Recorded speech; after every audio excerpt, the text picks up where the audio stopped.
साहब मामला आइनी तरमीम का है और आज मौलाना फजल रहमान साहब से आपके पीटीआई के वफ्द भी मुलाकात अभी कर रहे हैं, कुछ देर पहले तक की ये खबरें थी। तो क्या तवक्कुआत हैं आपकी मौलाना फजल रहमान से, और आपके ख्याल में आज मामलात क्लियर हो जाएंगे? देखिए, मेरा अपना तजिया ये है कि एक होती है पॉलिटिकल पार्टी जैसे जेयूआई है, और वो लेट्स से 12, 15, 16 सीटें जीतती हैं और हुकूमत के साथ नेगोशिएट करती है, हुकूमत को सपोर्ट करती है और 2 या 3 या 4 पोजीशंस लेके कि भाई मैं ये करता हूँ और आपको सपोर्ट कर दूंगा, वो बात समझ में आती है। वो पॉलिटिकल मैन्यूवरिंग होती है, बजाय ऑपोजिशन में बैठने के आप गवर्नमेंट के साथ बैठ जाओ, आप काम भी करा लोगे, अपने लोगों के लिए भी करा लोगे और आप कुछ मिनिस्ट्रियों में कुछ रोल भी प्ले अदा कर सकते हो, समझ में आती है।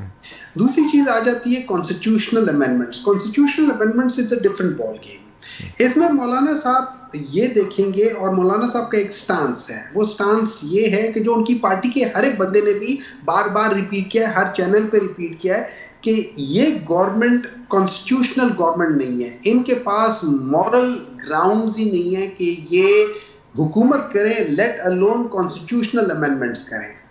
अब मौलाना साहब शायद बाज़ चीज़ों के साथ एग्री करेंगे और कहेंगे कि हाँ इसके साथ ये है, जैसे उन्होंने कहा है कि भाई कॉन्स्टिट्यूशनल कोर्ट्स होनी चाहिए लेकिन सुप्रीम कोर्ट के अंडर होनी चाहिए, उसके ऊपर नहीं होनी चाहिए। ठीक है, फेयर एनफ, उनका एक पॉइंट। तो लेकिन मौलाना साहब इस पूरे सिस्टम को सपोर्ट करें, और वो भी तब कि जब उनके वालिद साहब ने 73 के आइन बनाने में काम अदा किया था, और ये जिस तरीके से ये कॉन्स्टिट्यूशन चेंज हो रही है जिसमें हॉर्स ट्रेडिंग को भी फरोग मिल रहा है और सारी चीजें, मैं समझता हूँ मौलाना फजल रहमान इससे एब्सटेन करेंगे। नहीं, वो आप मौलाना फजल रहमान साहब के वालिद साहब ने तो किया था, लेकिन बिलावल के तो नाना थे और बिलावल साहब तो बहुत कुछ करना चाह रहे हैं इस आइन के तहत। अभी कुछ जो इतलात अभी आ रही हैं उसमें आपके ही पीटीआई के रहनुमा सलमान अकरम राजा एडवोकेट, उनकी तरफ से ये बयान आ रहा है कि कौम को खुशखबरी मिलेगी, मौलाना फजल रहमान ने कौम को बचा लिया है, हुकूमत आइनी तरमीम नहीं करा सकेगी, हमारे तमाम अरकान महफूज हैं और हमारे साथ राब्ते में हैं। तो अख्तियार वली साहब, लगता है कि मौलाना फजल रहमान ने तो कौम को बचा लिया है आपकी आइनी तरमीम से। देखिए,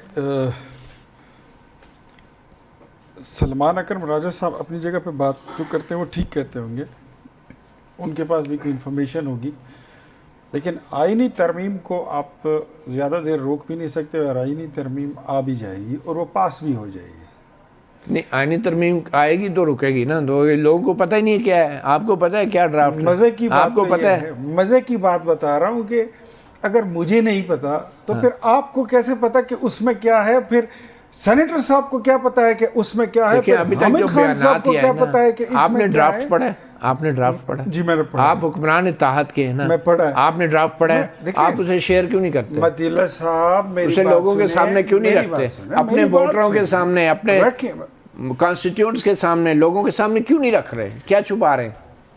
कॉन्स्टिट्यूशन अमेंडमेंट जब भी आती है, जब भी बिल आता है तो वो सबसे पहले असेंबली में पेश होता है, उसके बाद उस पर डिबेट शुरू होती है। डिबेट डिस्कशन तो किसी वक्त भी हो सकती है सर। तो तजावीज़ के तौर पे कह रहे ना कि आप कह सकते हैं बतौर हुकूमत की ये तजावीज़ हैं, अपनी राय दें। मुझे बताएं, उसमें देखिए कॉन्स्टिट्यूशनल अमेंडमेंट जब इस तरह आती है, जिस तरह 18वीं तरमीम आई थी, ये आप लाते हैं 10 तरमीम। हाँ। एक कॉन्स्टिट्यूशन में 10 तरमीम लाते हैं, वो कभी बढ़ के फिर 15 भी। एक सेकंड, 18वीं तरमीम कितने अरसे में पास हुई थी? मेरे ख्याल में महीने लग गए थे। महीने नहीं, 8-9 महीने। तो वही कह रहा हूँ ना, महीने लग गए, ठीक है ना।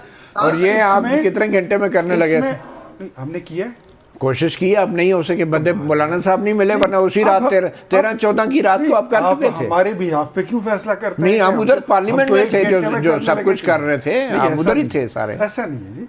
कॉन्स्टिट्यूशनल अमेंडमेंट जब आती है तो वो सबसे पहले देखिए पार्टी के लीडर्स के साथ शेयर होती है, पार्टी के लीडर्स के बाद फिर उनकी पार्लिमानी पार्टी के साथ शेयर होती है, हर एक मेंबर को दी जाती है।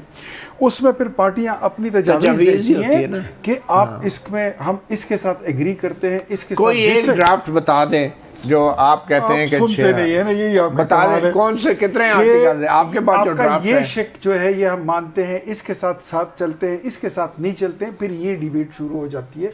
अब हमारा जो काम है वो इसी सिलसिले से गुजर रहा है।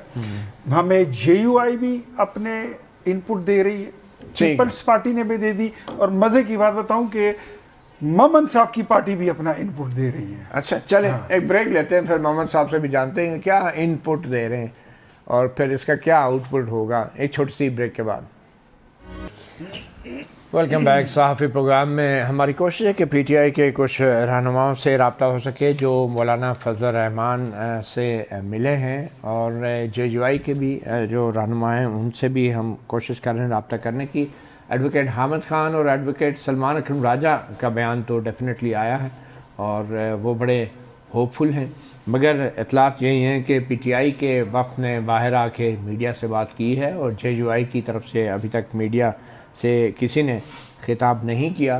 मगर आज का दिन और आज की रात बड़ी क्रूशल है और आज ही के दिन ये कहा जा रहा था कि जेयूआई की तरफ से जो भी आइनी तरमीम का जो ड्राफ्ट है या मतबादल मसवदा है वो मंज़र-ए-आम पे भी आएगा, जिससे सूरत हाल वाज़ेह होगी कि हुकूमत के लिए आइनी तरमीम के अंदर क्या मुमकिन है और क्या नामुमकिन। तो इसी सिलसिले में हमारी कोशिश है कि हसनात मलिक साहब जो सीनियर कोर्ट रिपोर्टर और जर्नलिस्ट हैं, वो सुप्रीम कोर्ट को कवर करते हैं, उनसे भी हमने रब्ता किया। हसनात मलिक साहब बहुत शुक्रिया हमें ज्वाइन करने का। क्या अपडेट है, क्या सूरत हाल है? आज रात तक तो मेरे ख्याल में मौलाना फजल रहमान साहब का मौक़िफ़ जो है एक ड्राफ्ट की सूरत में वाज़े तौर पे आ जाना चाहिए था, क्या अपडेट है? देखिए मुजल्ले जान साहब, हालात तब्दील होना शुरू हो गए हैं 7 तारीख से। अब हुकूमत के अंदर भी जो है वो ये डिलिब्रेशन हो रही है कि फेडरल कॉन्स्टिट्यूशन कोर्ट बनाई जाए या ना बनाई जाए, क्योंकि जो लीगल माइंड है हुकूमत के वो यही सजेशन दे रहे हैं कि ये सस्टेनेबल नहीं होगा, बहुत प्रेशर आ रहा है वकला की तरफ से और ये प्रेशर मजीद बढ़ेगा। तो अब ये है कि जी फेडरल कॉन्स्टिट्यूशन कोर्ट का आइडिया ड्राफ्ट कर दें। आज भी इम्पोर्टेंट मीटिंग थी हुकूमती हल्कों की और उसमें यही होना था कि जी अगर हम फेडरल कॉन्स्टिट्यूशन कोर्ट नहीं बनाते तो क्या आईनी तरमीम फिर करनी है, क्योंकि इतलात ये है कि ये भी है कि सेंस शो करनी है, आईनी तरमीम करनी है। सुप्रीम कोर्ट के चीफ जस्टिस के लिए पैनल यानी हो ताकि पैनल से कोई चीफ जस्टिस अपॉइंट करें। अगर मंसूर अली शाह को अपॉइंट भी करना है तो कम से कम अमेंडमेंट, कॉन्स्टिट्यूशन अमेंडमेंट फिर भी हम करें। तो अब ये है कि देखना है कि क्या एक हुकूमत का जो सेक्शन है वो चाह रहा है कि जैसे मंसूर अली शाह का नोटिफिकेशन इसी हफ्ते हो जाए। तो अब देखना है कि क्या उनका नोटिफिकेशन अगले 2-3 दिनों में हो जाएगा।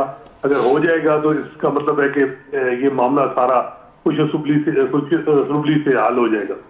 लेकिन अगर नोटिफिकेशन जारी नहीं होता तो बज़ाहिर ये लगेगा कि फिर हुकूमत अभी भी आईनी तरमीम और उसमें मंसूर अली शाह को माइनस के लिए इरादा रखती है। हसनात मलिक साहब, ये जो आपने एक बात की है कि अगर जस्टिस मंसूर अली शाह को बतौर चीफ जस्टिस तैनात करना भी है तो उनका तरीका इंतखाब जो है या तैनाती का जो तरीका है वो आइनी तरमीम के ज़रिए किया जाए पैनल में से और नाम उन्हीं को मुकर्रर कर दिया जाए।